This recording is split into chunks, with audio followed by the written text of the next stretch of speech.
curve stitching, Bottlecap jewelry, Jacob's ladders, singing puppets.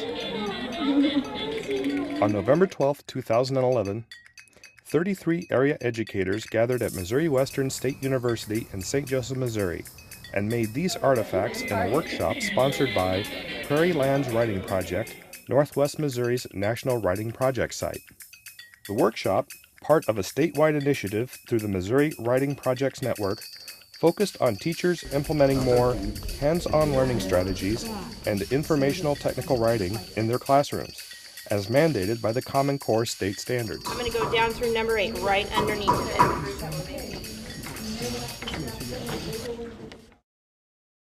it. As teachers arrived, they walked the gallery of technical writing exemplars displayed around the room. Teachers became acquainted with each other by creating and flying paper airplanes, which contained their first writing, a description of how they taught someone else to complete a hands-on project.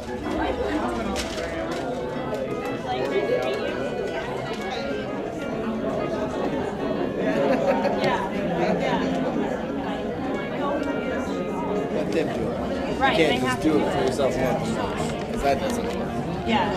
It's like riding a bike. You can't just watch them ride a bike and say, oh, I can do that, and then you get on and you fall off.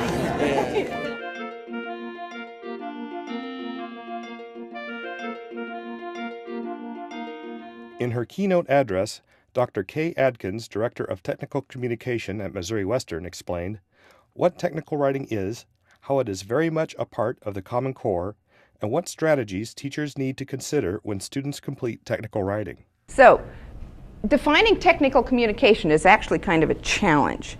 You would be amazed. There are actually entire books devoted to people trying to figure out what this field is. But I think some of the useful, thought-provoking definitions include the idea that it is translation, taking a technical subject and making it accessible and understandable to people who aren't experts in that subject. Technical communication textbooks, of which I am an author, these are the things that I've identified that they share. Audience awareness, writing for a specific purpose, writing to explain, writing to support specific tasks in context, and then using technology to create and publish texts and formatting text for easy reading. These came right out of the Common Core standards, and these are things that technical communicators worry about all the time. Before we write instructions, what age group am I working with? How expert are they? Are they visual learners? Are they kinesthetic learners? How do they like to learn? Notice how audience comes into this and thinking about users, and that's one of the ways that this really ties to the Common Core, because the Common Core talks about being user-centered and audience awareness. As you're writing your instructions, think about your steps, grouping them if necessary. One tip I give you for writing about processes or instructions is to start with the end product and work your way backwards. What was the step that we did before this step? And what was the step that we did before this step? That's actually a really useful way. And then when you have it written, then work your way from the beginning to the end.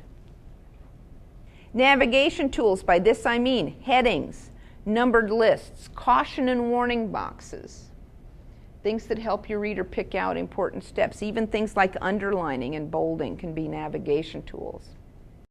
The demand for technical communicators is high. It's almost 20% over the next 10 years, increase in demand. And if you've got students who like to write, it is a way that they can earn a living as a writer, and there are a lot of poets and screenwriters and fiction writers whose day job is technical writing.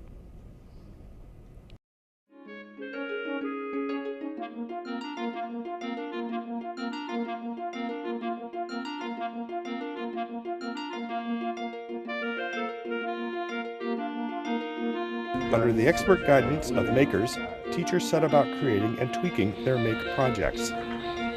Infinite hours of entertainment here in the Jacob's Ladder. So we are making those today. Simple toys. I love making Jacob's ladders.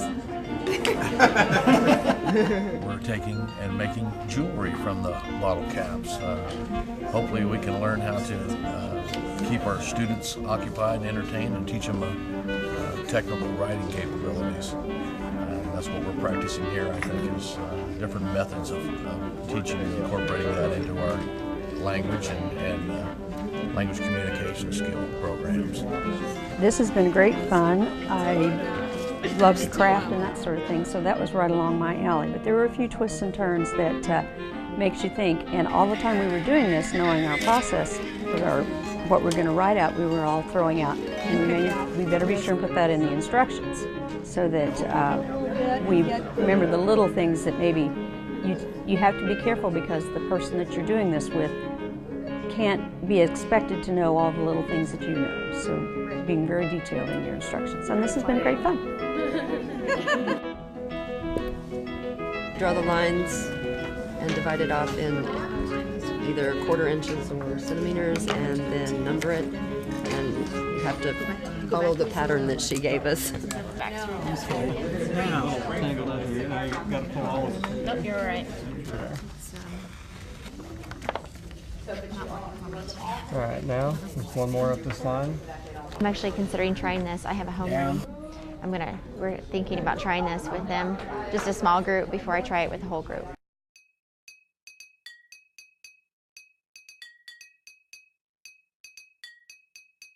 Teachers collaborated on technical writing pieces, how to write directions for the make projects they created. That was during our preparation is. Yeah, and starting back because the needle through hole number 1. We're writing the instructions here so they can make it, not for them to make it and then do what we're doing. Something like the, what do you call it, scientific process. A puppet show on a specific topic. Even something as simple as just that they get a completed function. Creative. And one of the goals would probably be that it works at the end. Some of ours didn't work at the end. We have to be careful in the process that we don't damage the card. So I think a goal would be that we have a creative functioning puppet. For our instruction for the musical sock puppet, we listed the materials that we need. Children's socks, 1 pair per person, single card, thread, puff balls, and then when we got to the decoration part, decorative items, that's whatever. Definition of terms, we needed a visual there. We weren't going to draw it, especially with the whip stitch. We needed a visual to show that we start at the bottom and come through, and where to place the knot. We did a lot of the same things, only we did have an illustration with the stitch and the singing mechanism. And then we continued with line up the cuts so they form the mouth. And being careful not to damage the singing mechanism, we said cut it out, and then come along the other one. Then we also didn't finish.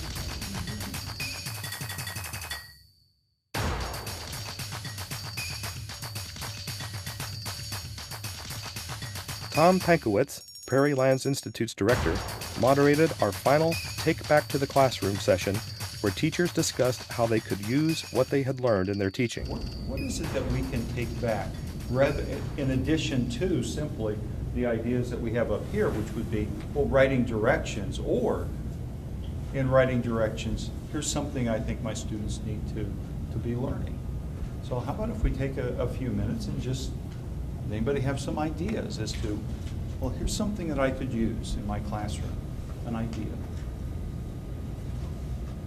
I teach precision machine technology, and the students come in with absolutely no idea what most of the tooling is in the shop.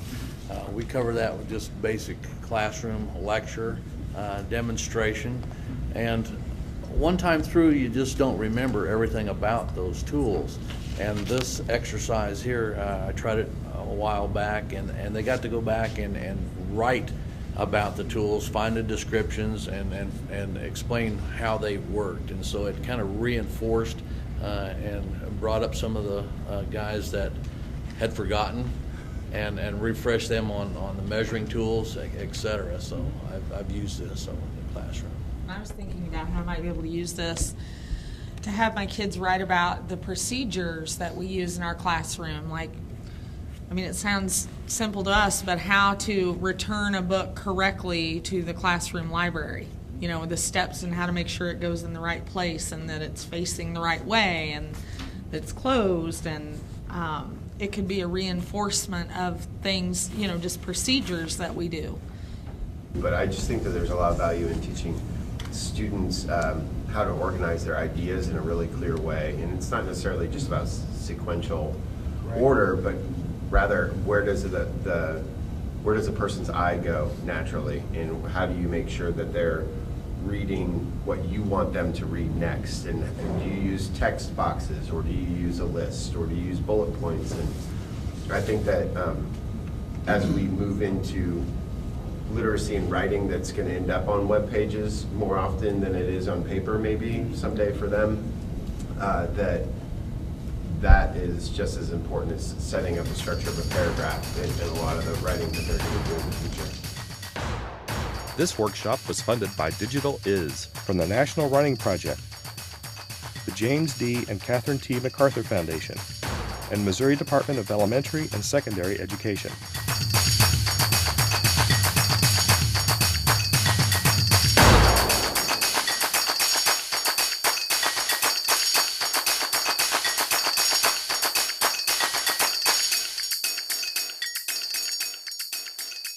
To learn more about Prairie Land's Writing Project programs and workshops, check our website at www.missouriwestern.edu/PLWP.